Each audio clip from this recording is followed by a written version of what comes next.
Você já se deparou com uma aplicação ou API que precisa ser segura, mas o front precisa acessar, o parceiro externo precisa acessar, o mobile precisa acessar, e no fim você sente que está abrindo portas demais e que quanto mais portas você abre, mais fica difícil saber quem pode entrar, por onde e até onde pode ir? Pois no vídeo de hoje a gente vai ver 3 padrões arquiteturais de segurança que visam resolver exatamente isso: o Gatekeeper, o Valid Key e o Token Relay.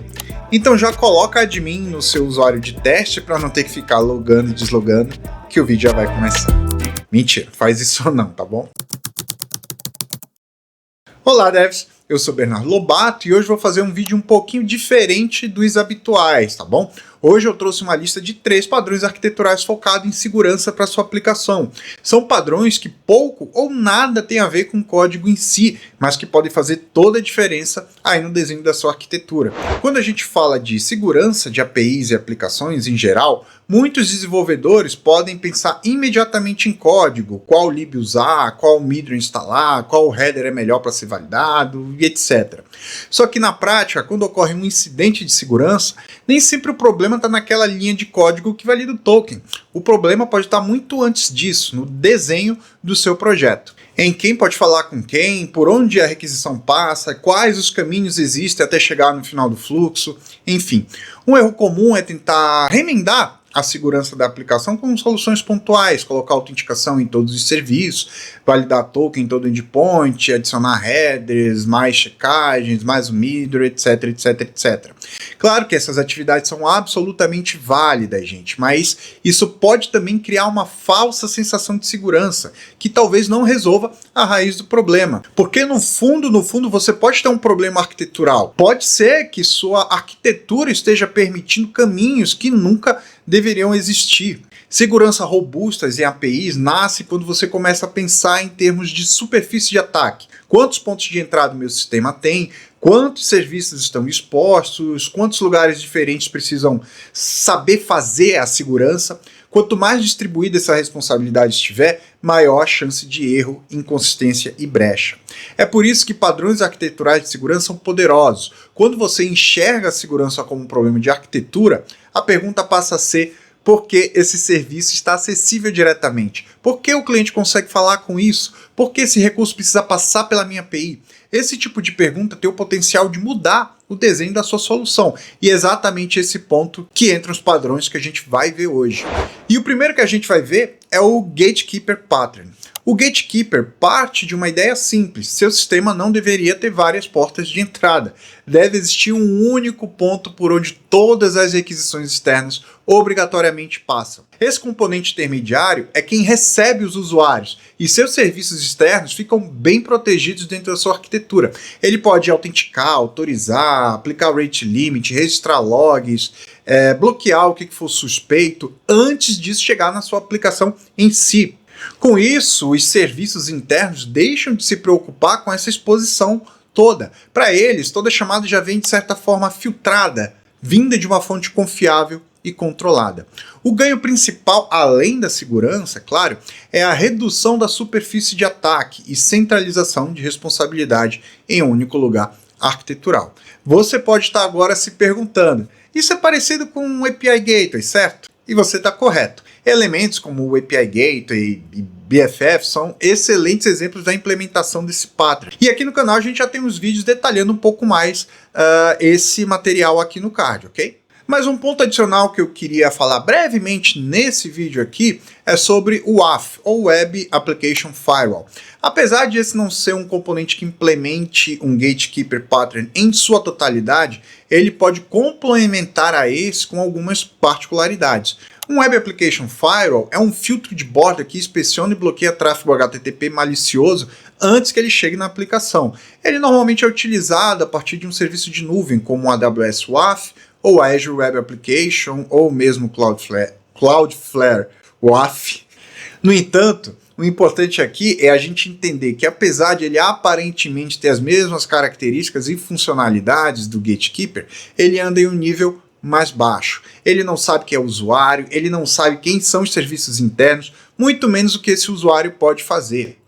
Esse componente atua em práticas como bloquear ataques conhecidos como ou ASP Top 10, SQL Injection, XSS e etc. Filtrar tráfego malicioso, prevenir DDoS, proteger contra padrões de ataque em geral. Mas antes da gente seguir para o próximo pattern, se essa explicação já abriu um pouquinho sua mente, se inscreve aqui no canal, porque é exatamente esse tipo de assunto que a gente trata por aqui. Aqui no canal tem vídeo toda sexta-feira, sempre com conteúdo um pouco mais avançado de alto nível sobre arquitetura de software e qualquer coisa relacionada. Deixe também um comentário para engajar e não esquece de chegar as notificações, combinado? Voltando para o vídeo. Vamos falar agora sobre o Valid Key Pattern. Esse padrão parte de uma analogia simples. Você não entrega a chave da sua casa para alguém que vai só estacionar o carro. Você entrega apenas a chave da garagem, a chave do carro, a chave do portão, etc. E nesse contexto aqui, essa chave só funciona por um tempo limitado e só dá acesso ao que é estritamente necessário. Em APIs, a ideia é exatamente essa: conceder acesso direto a um recurso específico com uma credencial temporária e de escopo mínimo, sem expor de nenhuma maneira a aplicação principal.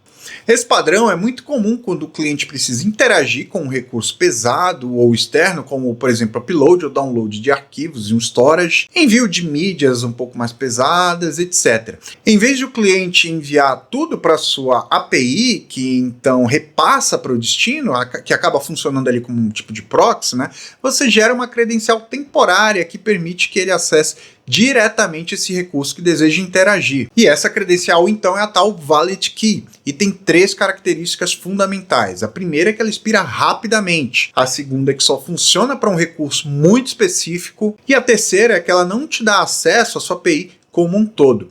Mesmo que esse token seja interceptado de alguma maneira, o impacto é extremamente limitado no tempo e no escopo. O grande ganho arquitetural aqui é reduzir a carga, reduzir a superfície de ataque e evitar que sua API vire um gargalo ou um proxy desnecessário de alto tráfego. Sua aplicação passa a ser responsável apenas por autorizar o acesso e não por transportar os dados desse recurso. Ele protege ao mesmo tempo que simplifica o fluxo e melhora a performance geral do sistema. Se você já precisou baixar algum arquivo do S3 da AWS ou de algum storage da Azure e precisou criar um SaaS token, saiba que é exatamente disso que eu estou falando. O fluxo dele funciona mais ou menos assim. O cliente pede autorização para sua API, a API valida e gera uma credencial temporária e muito restrita, a Valid Key. O cliente recebe essa chave e o cliente fala diretamente com o recurso usando essa chave. O recurso valida a chave e permite a operação sem passar novamente pela API. E o terceiro pattern da nossa lista é o Token Relay Pattern. Esse pattern resolve um problema muito comum em arquiteturas mais modernas. Como os serviços internos sabem quem é o usuário que iniciou aquela requisição? Quando você tem o BFF, API Gateway e vários outros serviços interconectados, é fácil perder o contexto da identidade do usuário no meio do caminho e acabar confiando demais apenas no componente anterior, o que chamou seu endpoint. Principalmente quando o seu serviço autentica somente outros serviços que acessam e não o usuário comum. Nesse padrão, a identidade do usuário viaja junto com a requisição do início ao fim. O usuário se autentica, recebe um token e esse token é validado na borda. A partir daí, em vez de os serviços internos confiarem apenas em quem está chamando, se autenticando apenas com a chave de serviço, eles também recebem e validam as informações de identidade do próprio usuário.